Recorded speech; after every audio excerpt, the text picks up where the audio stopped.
Okay so JMB तो अपन start करें बात। क्या था पॉइंट, क्या था बता चल पहले। Everything is psychology, right. ये बात तुम्हें अगर समझ में आ जाएगी तो बहुत सारी चीज़ें क्लियर हो जाएगी, राइट। Everything is psychology. ये शरीर हमें सिर्फ दिख रहा है, शरीर, बॉडी, टूल ऑफ एक्सपीरियंस है ये। हम जो एक्सपीरियंस करना चाहते हैं उसके लिए ये एक टूल के रूप में हमारे पास। इसी के द्वारा हम सारी चीज़ें एक्सपीरियंस कर सकते हैं। हम मतलब हमारी कॉन्शियसनेस, चेतना, आत्मा जो एक्सपीरियंस करना चाहती है वो। और वो आत्मा ने जो एक्सपीरियंस करना है उसका कलेक्टिव स्टॉक जो पड़ा हुआ है, कार्मिक, वो साइकोलॉजी है। आ रहा है समझ? फिर से एक बार बता दूं। आत्मा शरीर के द्वारा एक्सपीरियंस करती है वर्ल्ड, दुनिया का, घटनाओं का, फूड का, मूवी का, मतलब नंबर ऑफ थिंग्स है, राइट, एंडलेस। तो इसमें 4 प्रकार की चीजें होती है साइकोलॉजी में, वो बाद में बताता हूँ। पहले ये पॉइंट क्लियर हो रहा है क्या तुम्हारे माइंड में, वो चेक करो कि हम एक आत्मा है, एटर्नल कॉन्शियसनेस, जो कि हमेशा इस धरती पे अवेलेबल थी और हमेशा रहेगी। कृष्ण ने महाभारत में जैसे कहा है कि हे अर्जुन, तू और हम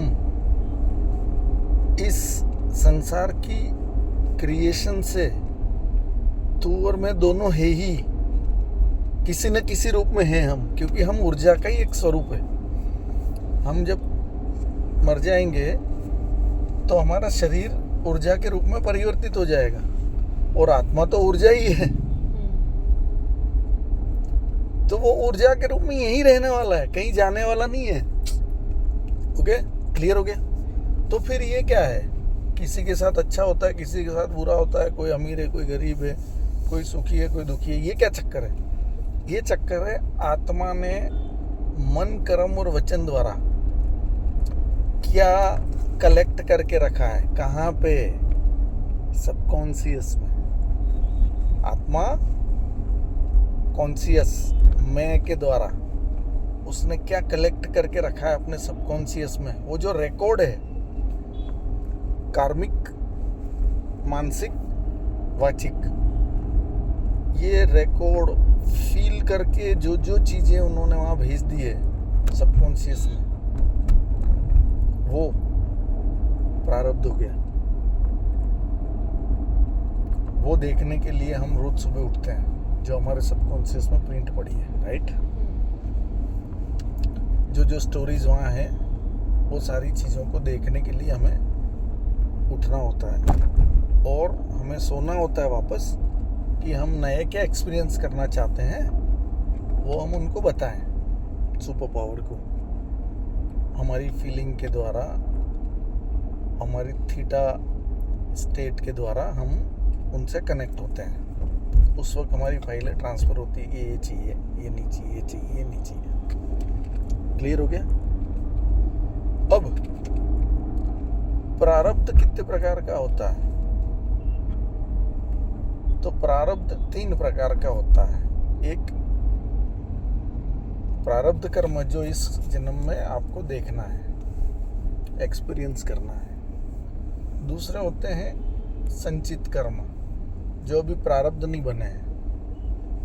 और तीसरे होते हैं क्रियामान कर्म, जो हम प्रारब्ध कर्म भुगतते वक्त रिएक्ट करते हैं या रिस्पॉन्स करते हैं, वो क्रियामान कर्म है। कोई घटना हुई, प्रारब्ध में थी, हुई अच्छी या बुरी, उस घटना को हमने रिस्पोंड कैसे किया, ये हमारा क्रियामान कर्म बना। क्रियामान कर्म आगे जाके संचित हो जाएगा। अगर आपका रिस्पॉन्स बिल्कुल नॉर्मल है और ईश्वर की इच्छा अनुसार है, आपने मान लिया कि ईश्वर की इच्छा अनुसार हो रहा है यार, उसमें क्या दिक्कत है, इट्स ओके, तो वो क्रियामान कर्म प्रारब्ध या संचित नहीं बनेगा, नील हो गया, 0-0, clear, it's okay, clear, now move forward.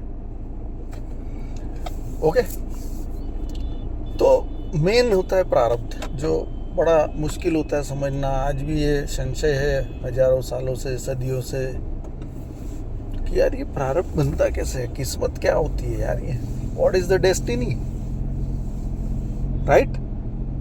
आदमी जब कुछ समझ नहीं पाता है तो क्या बोलता है, ठीक है यार मेरी किस्मत ही ऐसी होगी यार, किस्मत पे छोड़ देता है और किस्मत के हवाले फिर वो जीवन निकल जाता है। मतलब सबकॉन्शियस के कंट्रोल में आ जाता है वो, उसको अपना मूल स्वरूप आत्मिक ताकत जो है वो भूल चुका है वो, इसलिए ऐसा होता है। अब एकदम मेन बात पे आ रहा हूँ, बिल्कुल अटेंशन यही रखना, कोई thoughts back of the mind में नहीं चलना चाहिए। 4 प्रकार के प्रारब्ध कर्म आपको पता चलना चाहिए। आप एनालिसिस करोगे अपने लाइफ को, तो वो जो एनालिसिस है, जो विश्लेषण है, वो आप बहुत डीपली करोगे तब पता चलेगा। और ये विश्लेषण आज अचानक ही आ गया।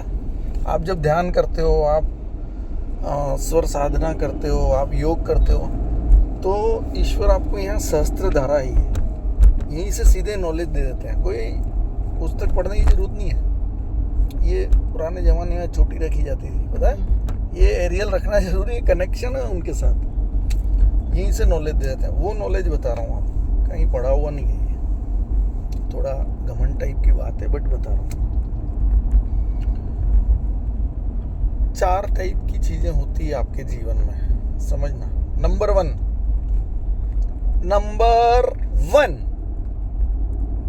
कि आप जो नहीं चाहते हो वो घटना हो रही है आपके जीवन में। याद कर लो अपने जीवन में क्या क्या घटना ऐसी हो रही जो मैं नहीं चाहता हूँ, नहीं चाहती हूँ, राइट। लेकिन उसको देखना कंपलसरी है, देखना ही पड़ेगा आपको, मजबूरी है, क्या करोगे। छोटी सी बात पे बात करते हैं, ज़्यादा बड़ा नेगेटिव उदाहरण नहीं दूंगा। छोटी सी बात पे, यार कहीं जाना था और एयरपोर्ट जा रहे थे और बिल्कुल टाइम से निकलने के बावजूद फ्लाइट मिस हो गई। मिस इसलिए हो गई क्योंकि ऑन द वे ट्रैफिक मिला है, वॉट एवर रीजन, ओके। अब ये क्या चीज हुई, जो आप नहीं चाहते थे, ऐसी घटना है। ये तो बहुत छोटी सी घटना है, ऐसी बड़ी बड़ी घटना होती है, भयंकर नुकसान होते हैं लोगों के, आर्थिक, शारीरिक, मानसिक, सभी प्रकार के, सिखाने के लिए बोल रहा हूँ। तो ये क्लियर हो गया। जो चीजें आप नहीं चाहते हो वो जो आपके जीवन में हो रहा है वो टोटल प्रारब्ध कर्म है, ओके। फिर दूसरे टाइप का प्रारब्ध कर्म, अब जो आप चाहते हो वो आपके जीवन में हो रहा है, ठीक है। मीन्स कि अच्छा हो रहा है, अच्छा, राइट। यार एक बंगलो चाहा था, बन गया। मर्सिडीज, BMW, टेस्ला लेना थी, ले ली। जो भी वाहन चाहिए था और एंजॉय कर रहा है, मतलब जो चाहिए था वो मिला। ये भी प्रारब्ध है, ओके, क्लियर। ये तो बहुत इजी है दोनों चीजें। अब थर्ड चीज है, थर्ड टाइप ऑफ प्रारब्ध। आप जो चाहते हो वो नहीं हो रहा है,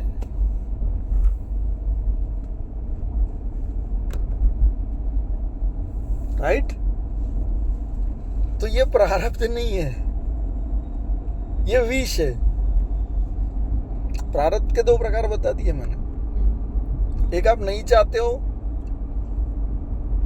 फिर भी देखना पड़ रहा है, और एक जो आप चाहते हो वो देखना पड़ रहा है, मतलब कि वो प्रारब्ध कर्म तय हो चुका। अब आप जो चाहते हो लेकिन वो हो नहीं पा रहा है, ये विष है, इच्छा है, डिजायर है, ठीक है। तो इच्छा कहाँ से? आप चाहते हो और नहीं हो रहा है तो इच्छा कहाँ से? इच्छा तो है ना तुम्हारी कि ऐसा हो, लेकिन हो नहीं रहा है। आप चाहते हो कि यार मुझे गूगल में $5 लाख की नौकरी मिले, सालाना $5 लाख की, लेकिन वो नहीं हो रहा है, मतलब वो तुम्हारी विश है, राइट। फिर एक और विश होती है। विश एक तो ये होती है कि मैं ये चाहता हूं और वो नहीं हो रहा है। फिर एक विश होती है कि यार ये मैं नहीं चाहता हूं और वो नहीं हो रहा है। मैं दिल्ली जाना नहीं चाहता और वो नहीं हो रहा है, ठीक है। तो ये 2 प्रकार की विश है। तो ये विश जब तक प्रारब्ध नहीं बनेगी तब तक वो रियलिटी में तुम देख नहीं पाओगे उसको। तो प्रारब्ध कैसे बनेगा? ये मेन प्रश्न यहाँ से शुरू होता है, कैसे बना। तो सबसे पहले प्रारब्ध जहाँ रजिस्टर्ड होता है वो सबकॉन्शियस है। उस सबकॉन्शियस को पहले क्लीन रखना जरूरी, क्लीन। काम, क्रोध, लोभ, मोह, अहंकार, ईर्ष्या, डर, निंदा, शक, ये 9 चीजों में से बाहर आना पड़ेगा कॉन्शियसली एफर्ट के द्वारा। लेकिन वो बहुत लंबी प्रक्रिया है, संत लोग कर सकते हैं। मानसिक है, बहुत तुरंत हो सकती, तुरंत। अगर आप वाइब्रेट हो गए कि आज से मैंने ये सारे 9 के 9 चीजें छोड़ी, आज के बाद नहीं करूंगा, मानसिक है। मानसिक जो आप संकल्प करते हो उस पे अगर आप खरे उतर गए, वो प्रैक्टिस में ले आए, वो चीज तुरंत हो जाएगी। क्यों? क्योंकि पूरा संसार मानसिक है। इस संसार का क्रिएशन ही मानसिक है। कैसे मानसिक है? जब संसार नहीं था, कोई 100 करोड़ साल बोलता है, कोई 300 करोड़, कोई 13,000 करोड़, कोई नहीं जानता है, ये सब धारणाएं हैं।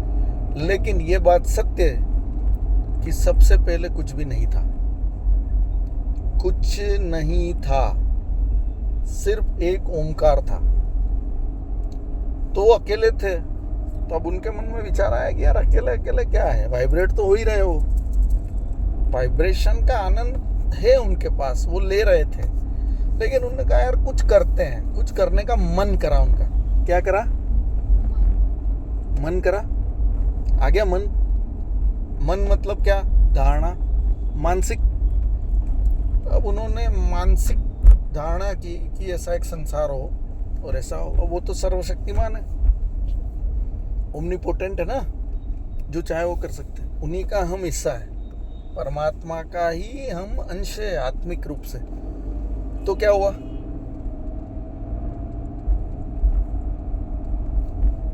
बताओ, संसार बना। तो मानसिक है, मानसिक जो चीज तुम कर लोगे वो तुरंत इंपैक्ट करेगी, क्योंकि सबसे फास्ट है वो। उनके साथ अलाइन हो गए तुम, उनकी फ्रीक्वेंसी में तुम अलाइन हो गए, मैच हो गए, फ्रीक्वेंसी मैच कर ली तुमने। फिर मानसिक बहुत तकलीफदायक होता है, क्योंकि आपके प्रारब्ध में अगर नेगेटिव चीजें पड़ी है तो बहुत कम लोग मानसिक रूप से स्ट्रांग हो पाते हैं। तो फिर क्या है? दूसरा तरीका है शारीरिक, शरीर के द्वारा। लेकिन शरीर के द्वारा आपको 6 गुना मेहनत करना पड़ेगी। 12% प्रारब्ध है ना जीवन का, 100 में से 12% जो है वो मन है, 72% शरीर है, 12 और 72 कितने हो गए 84, 6% आत्मा है, कितने हो गए 90, 4% फायर है, कितने हो गए 94, और 6% आकाश है, अनंत समाज। कहने के लिए 6% होता है, एक्चुअली वो अनलिमिटेड है। हो गया 100%, एक मानव जीवन बन गया इस। तो आप अगर 6% मानसिक जो है उससे अगर कोई संकल्प करके उस पर अमल करते हो तो तुरंत एप्लीकेबल होता है। शारीरिक करने जाओगे तो उससे 6 गुना ज़्यादा मेहनत करना पड़ेगी। उसके भी रास्ते हैं, टूल्स है, बट बड़ी बात यह है कि हम प्रारब्ध को बदल सकते हैं, हम प्रारब्ध को इम्पैक्ट कर सकते हैं। कई संत, कई ज्योतिष आचार्य बोलते हैं कि प्रारब्ध में जो लिखा बदला नहीं जा सकता है, लेकिन भक्ति द्वारा बदला जा सकता है। ये बात सत्य है, साबित हो चुकी है, और कई उदाहरण है मेरे पास उसके। एक तो अपने स्वामीनारायण मंदिर में अपने विमल सेवादास है ना स्वामी जी, साधु विमल सेवादास, उनने ही बताया था एक किस्सा दुबई का। आज भी वो सेवाएं दे रहे हैं। शॉर्ट में बता देता हूँ।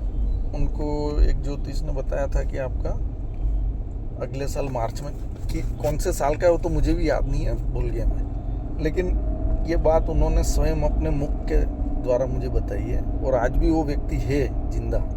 अबू धाबी जो मंदिर बना है स्वामीनारायण का, उसमें वो सेवाएं दे रहे हैं। ये आज से करीब 20-25 साल पहले की बात है। तो उनको बोला कि यार अगले साल मार्च में आपका जीवन नहीं रहेगा अब ये तो बड़ा घबरा गए वो।